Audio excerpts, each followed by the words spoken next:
Keeping Up with Jones, the Lonnie Jones podcast adventure. I am your host, Lonnie Jones. My wife Jackie and I moved to the city of Huntsville in 1986 for me to be a youth and family minister. I have been a minister since 1980. I have served in this community as a police chaplain assigned to a SWAT team since 1992, and I've been in private practice as a licensed professional counselor since 1998. I'm also an adventure educator and an avid outdoorsman. I dabble in rock climbing and I goof around with Brazilian Jiu-Jitsu. Our life has been full of many wonderful experiences and some just outright adventures. I used to write about those things in a little church bulletin article. So now instead of asking you to read those things, we're just going to talk about them in our podcast.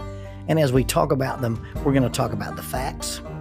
The facts lead to concepts, and the concepts lead to application. One caveat about the facts is, for the most part, we're going to tell you the facts just as they happened. But every now and then, we're going to tell you the way other people have told us they remember it happening with a little bit of embellishment. It's all good, clean fun and for educational purposes. Thank you for listening, and we hope you enjoy Keeping Up with Jones.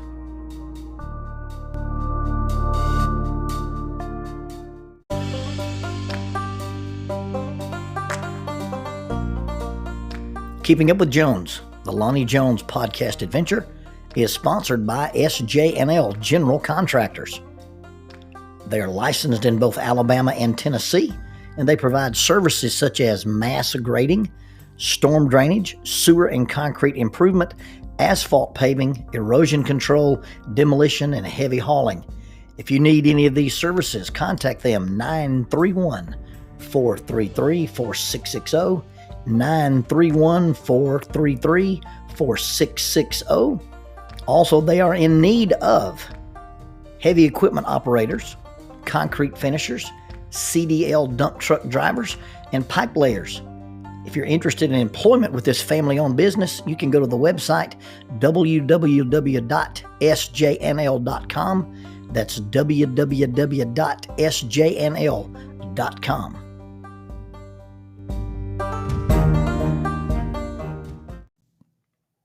If it wasn't the summer of 1980, it would have been the summer of 1981. I was a youth minister at the 25th and Noble Street Church of Christ in Anniston, Alabama. And I had either just finished my junior year or just graduated high school and was working with this church and their youth group. And we were going to host a gospel meeting. A gentleman would come in from out of town and do a series of speeches. I had done one of those already. I had spoken at a little church up in the Shinbone Valley. The Mount Zion Church of Christ. I was too young to drive, and Brother Ed Strickland drove me back and forth to that little meeting. I never imagined all those years later that I would do multiple meetings like that every year as an adult. But this was a meeting where I wasn't speaking. I was just the youth minister, and I got the youth group together, and we were walking the hills in North Anniston and knocking on doors and inviting people to the series of lectures and handing out pamphlets. Churches call that door knocking. Some people call it canvassing. And we were walking up and down the streets. I'd take the van out and we'd park at one block, and I would tell the students to cover these streets. And we were walking. I was with a little boy named Johnny Myers. I don't know where Johnny is these days, but he was a cool little kid. We go walking up to this house, and I remember it having a retaining wall, a rather large house in my memory. And the sign said, "Beware of the dog."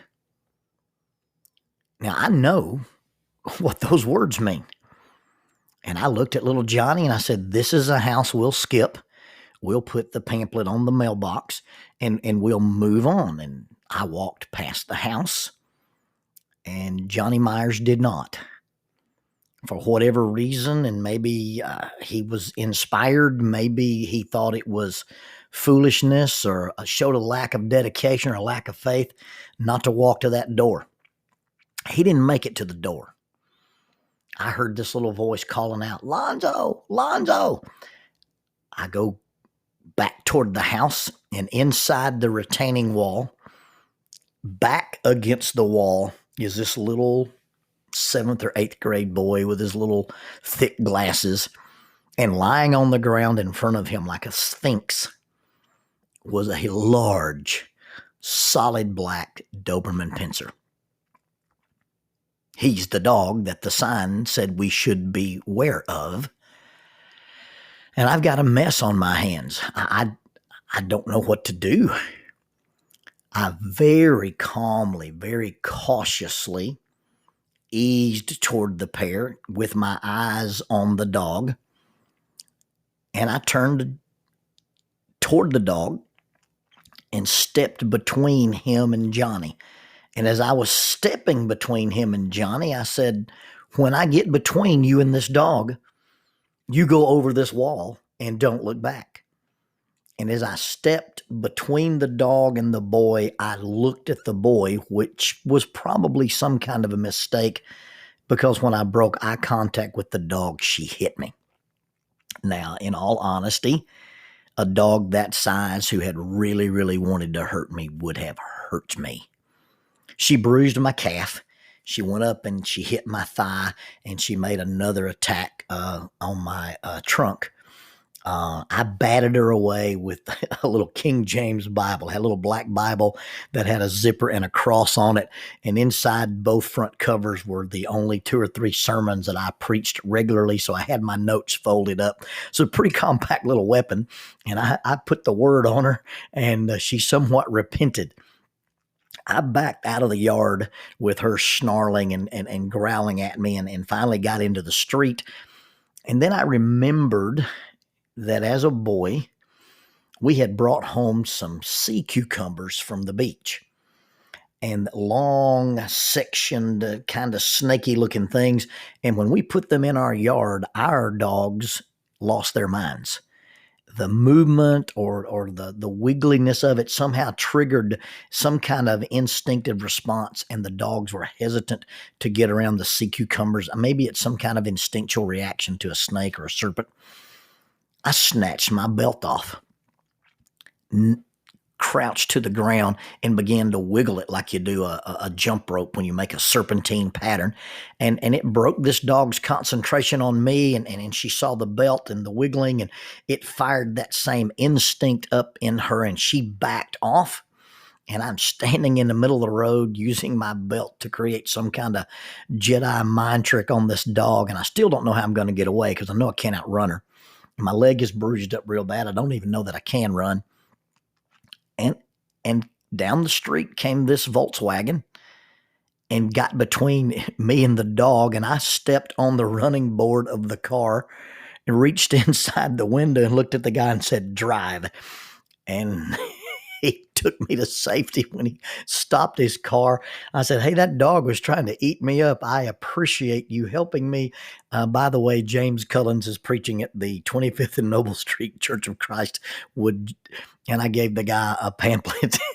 He looked at me like I had 2 heads, shook his head, and drove on. I do not believe he attended our lectureship. Fast forward many, many years, and I'm a police chaplain. And I'm training with the local SWAT team, and we are cross-training a canine handler to do some building searches and do some entries with our team. And somebody had the bright idea to create a technique that whoever coined the phrase, dog on a rope. Let's put the dog on a longer leash.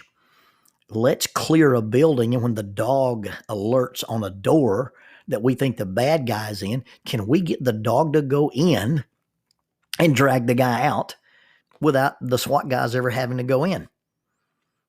Sound like a great plan to me, until somebody said, "Hey, and Lonnie, why don't you hide in the building?"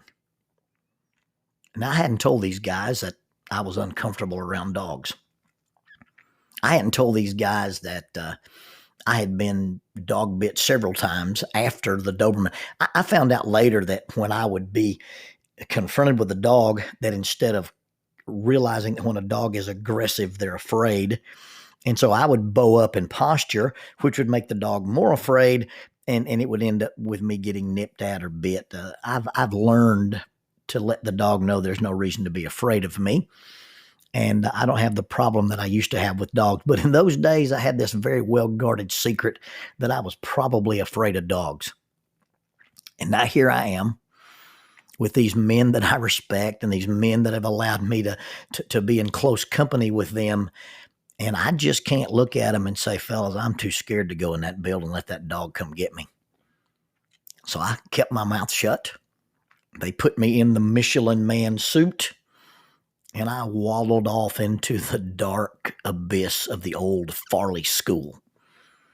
I got inside this room. I tucked my hands inside the sleeves. I pulled my head down inside the collar of that suit like a turtle and waited in the utter darkness. I heard the door sling open. Somebody yelled out, "Huntsville police, sound off or we'll release the canine." I had been instructed not to sound off, and they did indeed release the canine. I heard that lead, that chain hit the floor. And if you ever stood in a pitch black building and heard the claws of that land shark click as he walked down the tile floor looking for you, that'll make the hair on the back of your neck stand up. In less than 7 seconds, this dog who had never been in this building came directly to the room I was in, came directly to me, and out of nowhere in the dark, nailed me, jumped in the air, grabbed me by the right arm, and pulled me to the ground. Now, I'm in the padded suit, and I really can't be hurt, although I will say that afterwards my elbow was bruised. That's how strong those dogs are. And this dog dragged me out backwards into the waiting arms of his canine handler. The experiment was a success.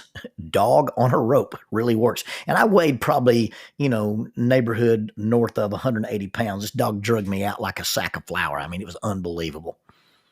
And so now the deal is, okay, hey, that worked with the canine guy. Will it work if the canine guy is accompanied with SWAT guys? So now we're going to do this thing maybe in real time. And so the guys go to their cars. And in those days, SWAT was actually called the SR team, Special Response Team. And they drove solid black, unmarked Crown Vics. One of the coolest things in the world to see is those 10 or 11 solid black cars drive up somewhere and spread out. Well, these guys went to their trunks and they opened up and they put on their weighted vest. Some of them had shoulder pads. Some of them had elbow protectors. They put on their hoods, the Nomex balaclavas to protect. We didn't have helmets in those days, so it was just the body armor with knee pads and elbow pads, and then the black hoods with the goggles that you see from the bad guys if you watch Johnny Quest. And so they get lined up. And I'm about to go in the door, but before I go in, they bring the canine around. And as the dog rounded the corner, he lost his mind. It was like somebody had tased this dog. He went crazy. He was pulling on his lead. He was jumping and lunging. Now, you got to understand, these dogs are extremely well trained. These dogs respond to the commands of their handlers, and this dog went berserk. He looked like the Tasmanian devil having an epileptic seizure. I mean, this dog was going crazy. Well, the canine handler got him contained and put him back in the vehicle. And it was just kind of, hey, what's going on? Why is this dog losing his mind? And I had an epiphany. The dog has been conditioned to go find the guy in the fluffy suit. The dog has been conditioned to go find the guy wearing all the pads. And when the dog came around the corner, there's 11 guys wearing, to what a dog would see, padded suits.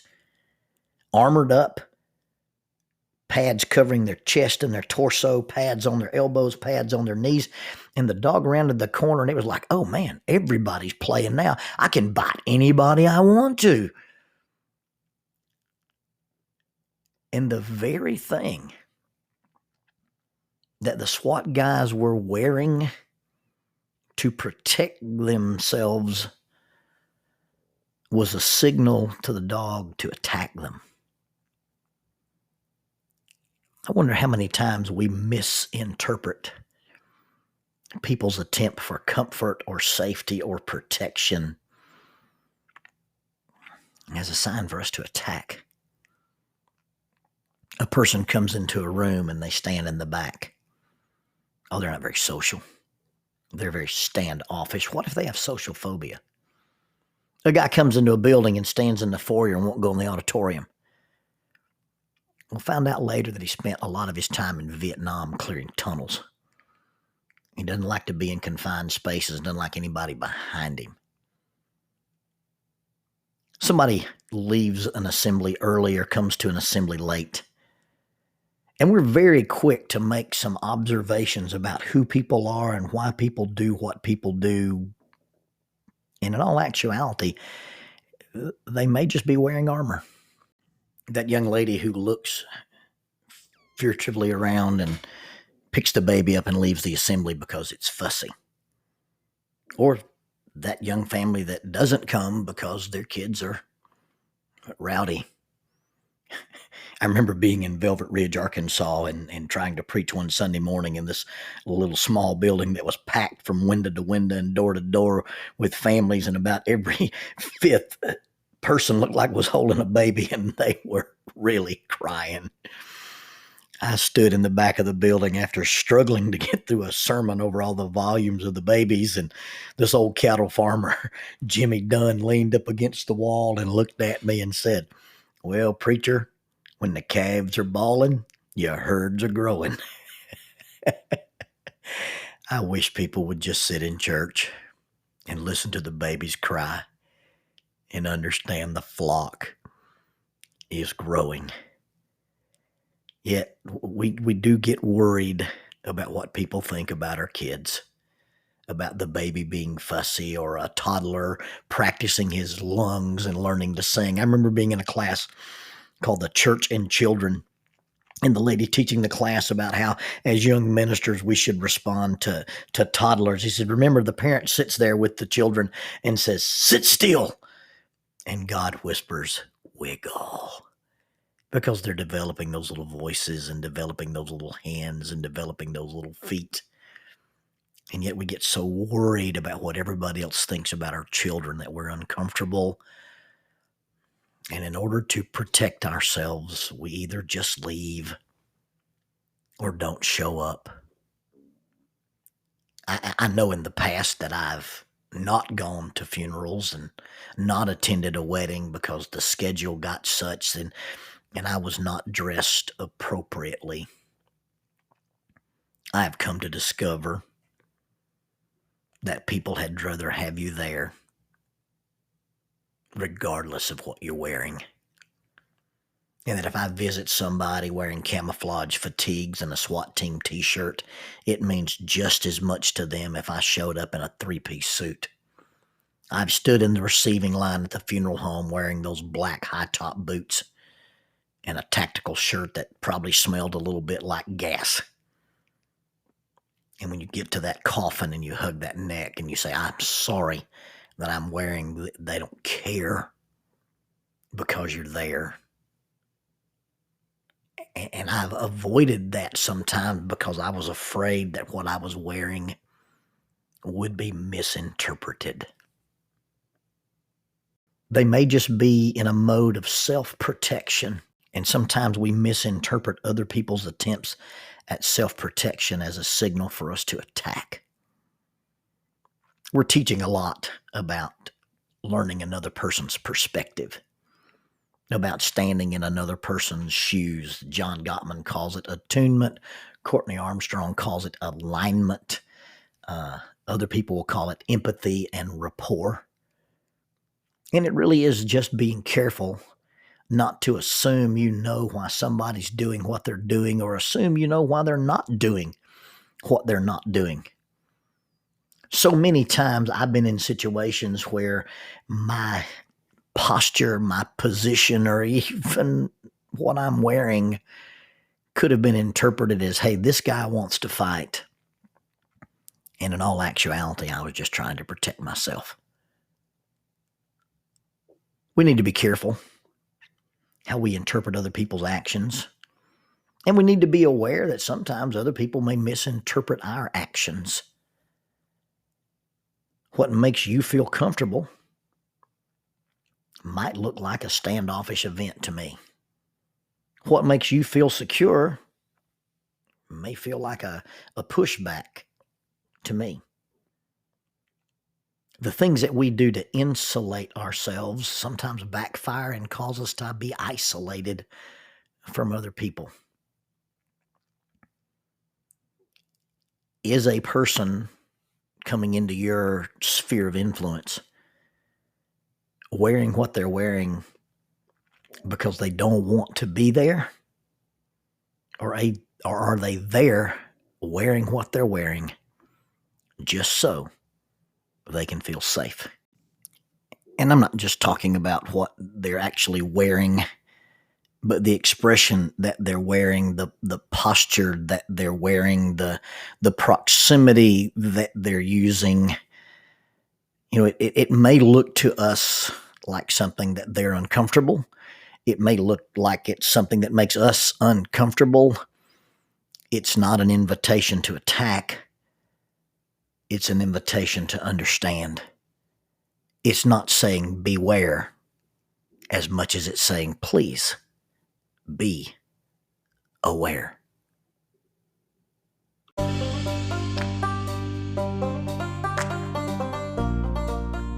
There are 32 miles of cave passages in Cumberland Cavern.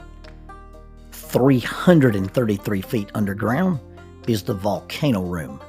The Volcano Room is the site for the youth rally known as Erupt.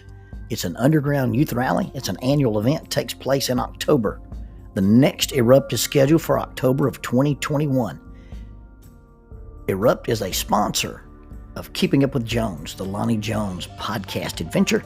If you'd like more information, you may contact them at eruptyouithrally@gmail.com. That's eruptyouithrally@gmail.com. Or check out their website for more information, 3 W's and a dot, eruptyouithrally.com, www.eruptyouithrally.com.